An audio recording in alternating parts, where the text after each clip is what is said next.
নমস্কার বন্ধুরা, মালতী হ্যাঙ্গিং রাইসে তোমাদের সবাইকে স্বাগতম। আজকে দেখো তোমাদের জন্য দারুণ একটা রেসিপি নিয়ে এসেছে।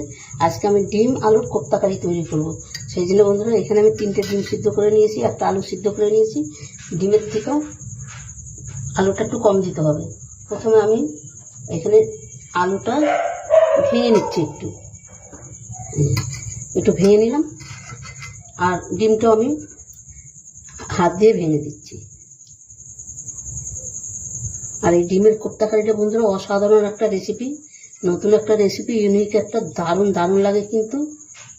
এই 3টে ডিমে কিন্তু আমি ভেঙে নিলাম। এখানে আমি যোগ করে দিয়েছি, এখানে 3 চামচের মতন আমি বেসন নিয়েছি।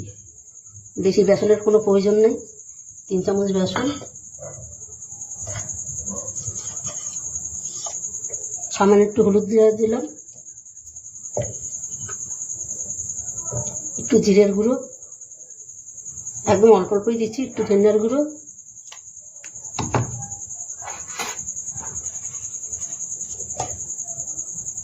দিয়ে দিচ্ছি কাশ্মীরি লঙ্কার গুঁড়ো। এখানে দিয়ে দিচ্ছি দেখো পেঁয়াজ, একটা বড় সাইজের পেঁয়াজ আমি কুচি করে নিয়েছি একদম, কিছু কাঁচা লঙ্কা, ধনেপাতা কুচি। পাশে কুকুর বসে তো ভীষণ জ্বালায়, তোমরা কিছু মনে করবে না বন্ধুরা, কিছু করার নেই। এখন একটু দিয়ে দিচ্ছি গরম মশলা,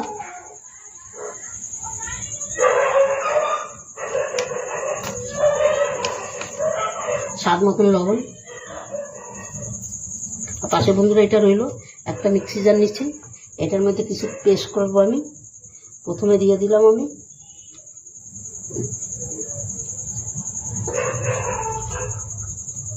এখানে একটা পেঁয়াজ নিলাম, দেখো পেঁয়াজটা একটু বড় বড়ই করে কেটে নিয়েছি। 1 ইঞ্চির মতন আদা, কয় কোয়া রসুন,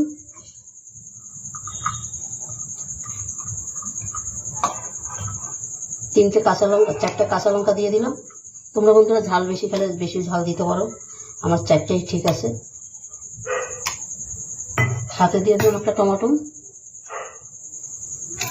আর অল্প করে একটু জল।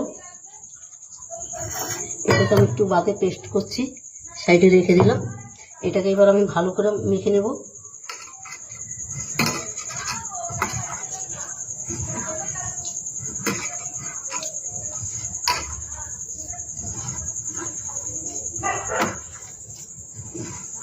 এটা মাখতে কিন্তু বন্ধুরা কোনো জলের কোনো প্রয়োজন নেই।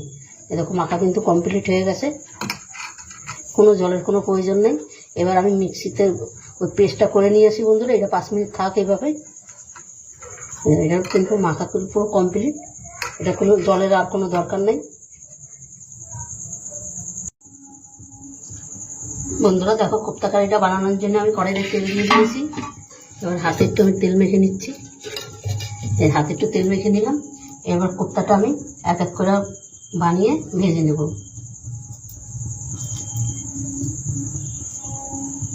আমি বানাবো আর একবারে কড়াইতে দিয়ে দেবো। এই দেখো একটা কিন্তু আমার রেডি হয়ে গেল, এই যে কড়াইতে দিয়ে দিচ্ছি।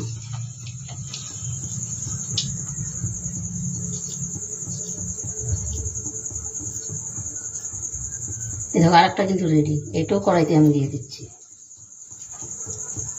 একইভাবে আমি সবগুলো বানিয়ে ভেজে নেব।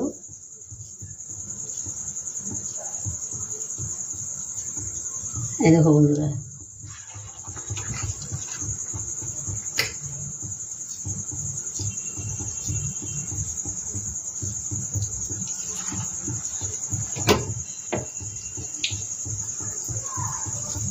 আর তেলটা কিন্তু বন্ধুরা বিশাল খুব গরমও হবে না, আবার একদমও ঠান্ডা থাকবে না, সেইভাবে কিন্তু কোপ্তাটা ভাজতে হবে।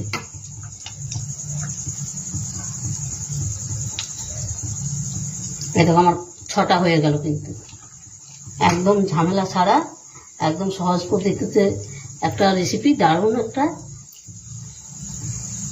এই ডিম আলুর কোপ্তা কারিটা কিন্তু অসাধারণ লাগে বন্ধুরা।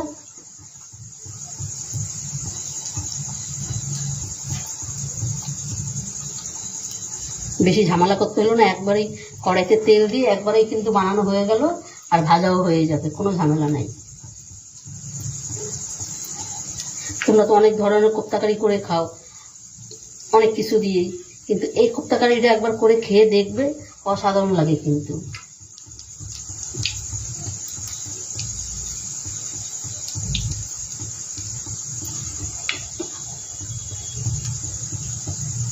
আমার কিন্তু বন্ধুরা একবারই হয়ে গেল কিন্তু।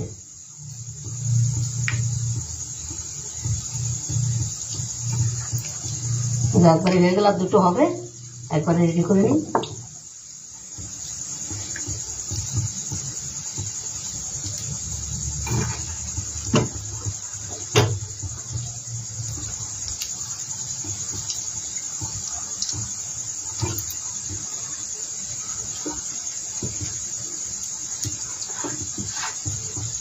একবারই কিন্তু হয়ে গেল। দেখো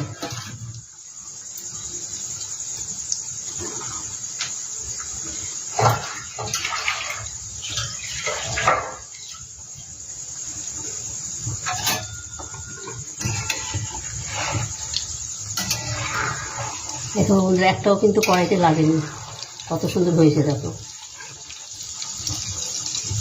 বন্ধুরা, রেসিপিটা দেখতে থাকো, খুব ভালো লাগবে আর টেস্টি একটা রেসিপি। নতুন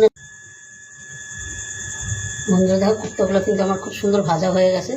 এই দেখো, তোমাদের দেখাইতে পারি না, কারেন্টটা হট করে চলে গেছে, তাই দেখাইতে পারলাম না। ভাজা পুরো রেডি।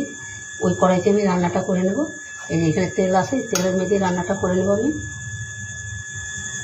এখানে একটা গোটা শুকনো লঙ্কা দিয়ে দিচ্ছি, একটা তেজপাতা দিয়ে দিলাম ছোটো দেখে,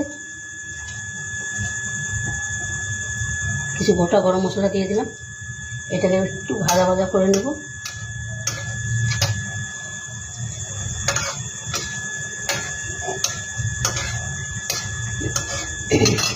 দিয়ে দিচ্ছি এই পেস্টটা, যে পেস্টটা আমি তৈরি করেছি।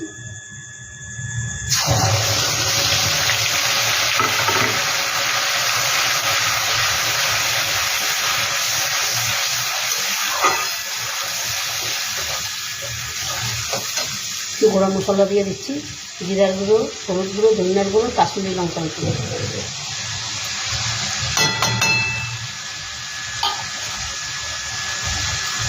দিয়ে দিলাম আন্দাজ মতন লবণ। এটাকে এবারে ভালো করে একটু আমি কষিয়ে নেব।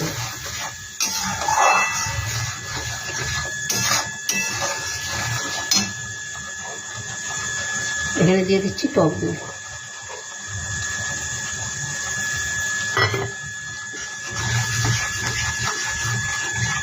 এটাকে একটু সময় নিয়ে আমি কষিয়ে নেব।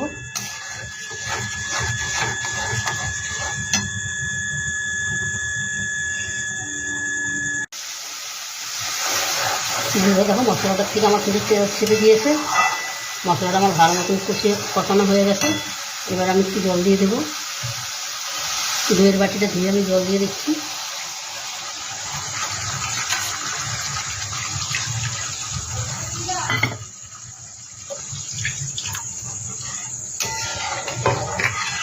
বন্ধুরা, রেসিপিটা কেমন লাগলো তোমরা লাইক কমেন্ট শেয়ার করবে, বেশি বেশি করে শেয়ার করবে। রেসিপিটা ভালো লাগলে প্লিজ প্লিজ আমার চ্যানেলটা একটা সাবস্ক্রাইব করে দেবে। এখানে দিয়ে দিচ্ছি, দেখো আমি চিনি দিয়ে দিচ্ছি, একটু চিনি দিয়ে দিলাম, একটু ধনিয়া পাতা কুচি দিয়ে দিলাম,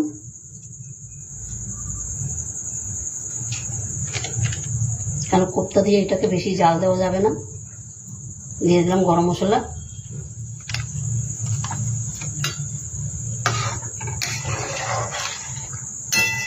এবার এটাকে আমি ফুটতে দেবো। ফুটে আসলে কোপ্তাটা আমি একদম আস্তে করে দিয়ে দেবো, কারণ কোপ্তা দিলে আর জাল দেওয়া যাবে না।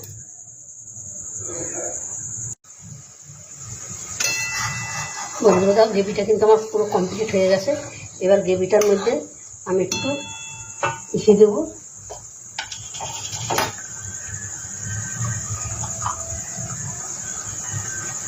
দেখো 1 চামচ ঘি দিয়ে দিলাম। বন্ধুরা, অসাধারণ কিন্তু একটা রেসিপি, তোমরা একবার হইলে এই রেসিপিটা ঘরে ট্রাই করে দেখবে, দারুণ দারুণ লাগবে কিন্তু। এবার কিন্তু এটা আমি এই কোপ্তার মধ্যে আমি ঢেলে দেবো। গ্যাসটা আমি অফ করে দিলাম।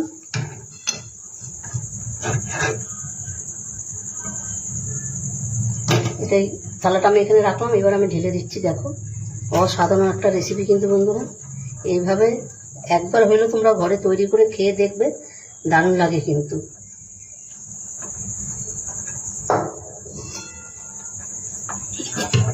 দেখো বন্ধুরা কতটা সুন্দর লাগছে, এতটাই দারুণ, মানে বিশাল একটা লোভনীয় জিনিস। আর এই কোপ্তাকারি তো সবারই খুব ভালো লাগে খেতে। এটা এতটাই নরম হয়েছে, আমি যদি কড়াইতে দিই কিন্তু এটা ঠিকঠাক থাকবে না, নামাইতে পারবো না, ভেঙে যাবে। এই উপর থেকে একটু ধনেপাতা দিয়ে দিলাম। বন্ধুরা রেসিপিটা ভালো লাগলে তোমরা লাইক কমেন্ট শেয়ার করো, বেশি বেশি করে শেয়ার করবে প্লিজ প্লিজ। আমার ইউটিউবে নতুন বন্ধুরা থাকলে আমার ইউটিউবটা সাবস্ক্রাইব করে দিবে। আর দেখো কতটা সুন্দর হয়েছে বন্ধুরা, আমাদের কি বলবো, অবশ্যই ঘরে এইভাবে করে খেয়ে দেখবে। যারা ডিম না খায়, আলু না খায়, তারাও খাবে বন্ধুরা, অন্তপক্ষে একবার এইভাবে করে দেখবে। তবে বন্ধুরা আজকে আসছি, কালকে আবার দেখা হবে নতুন কোনো ভিডিও নিয়ে। তোমরা ভালো থেকো, সুস্থ থেকো, টাটা, বাই বাই।